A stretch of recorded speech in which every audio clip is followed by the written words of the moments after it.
कानपुर के कोयला नगर रोड पर प्रजापिता ब्रह्मा कुमारीज का एक भव्य आश्रम है जहां सैकड़ों लोग रोज योग, आध्यात्म, चिंतन आदि करते हैं, जिसका संचालन नीलम दीदी के द्वारा किया जाता है।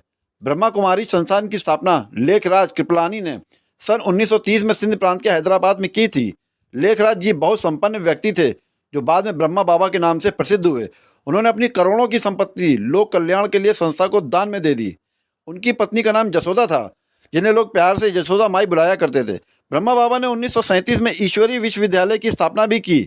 भारत पाकिस्तान विभाजन के बाद यह संस्था 1950 में माउंट आबू पहुंच गई। आज पूरे विश्व में इसकी बहुत सी शाखाएं हैं, जिसका केंद्र राजस्थान का माउंट आबू बना हुआ है। आइए कुछ और रोचक और मुख्य जानकारियां दीदी से प्राप्त करते हैं। हमारे जो इस ब्रह्मा कुमारी संस्था के संस्थापक हैं प्रजापिता ब्रह्मा बाबा, उनका स्मृति दिवस मनाने के लिए आज हम सब यहाँ एकत्रित हुए हैं। और ये 56वां स्मृति दिवस है जो पूरे विश्व में 140 देशों में ये जो संस्था कार्य कर रही है, उसमें सभी जगह सभी सेवा केंद्रों पर आज के इस दिन को विशेष रूप से हम सब बच्चे मनाते हैं। ये प्रजापिता ब्रह्मा बाबा वास्तविक रूप से जो उनका नेचुरल परमात्मा ने आकर के उनका जो शरीर लिया और उनके द्वारा ईश्वरीय संदेश पूरे विश्व को देने के लिए कि हर एक मनुष्य के जीवन में श्रेष्ठ जीवन जीने की कला कैसे सीखें, कैसे मानव चरित्र का उत्थान हो।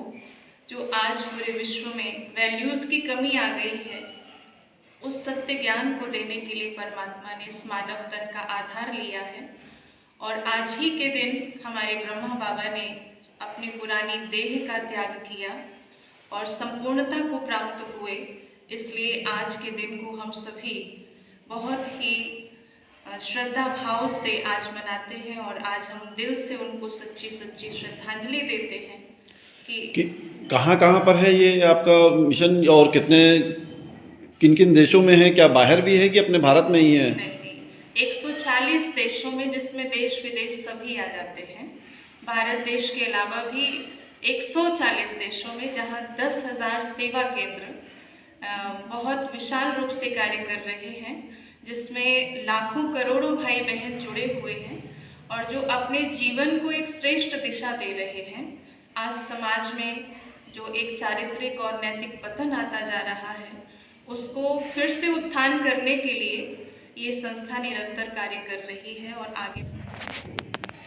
वैसे इस संस्था से बहुत बड़ी बड़ी हस्तियां भी जुड़ी हुई हैं और साधारण परिवार भी जुड़े हुए हैं, क्योंकि इस संस्था का मेन उद्देश्य है सर्वधर्म मान्य है। हर एक धर्म को लेकर के चलना है, क्योंकि हम सबका पिता एक है। तो वैसे अभी आप देखिए, हमारे जो माननीय राष्ट्रपति जी हैं, वो हाल ही में माउंट आबू होकर के आए हैं और वो इस संस्था से करीब 9 वर्ष से जुड़े हुए हैं। और हमारे सतीश महाना जी, जो इस उत्तर प्रदेश के अध्यक्ष हैं विधानसभा के, वो हाल ही में अभी हमारे साथ ही माउंट आबू गए थे, जो 3 दिन के शिविर का वहाँ प्रोग्राम अटेंड किया। तो ऐसे बहुत विशाल रूप से संस्था कार्य कर रही है, जिसमें हर प्रकार के वर्ग, जिसमें 17 विंग्स कार्य कर रही हैं।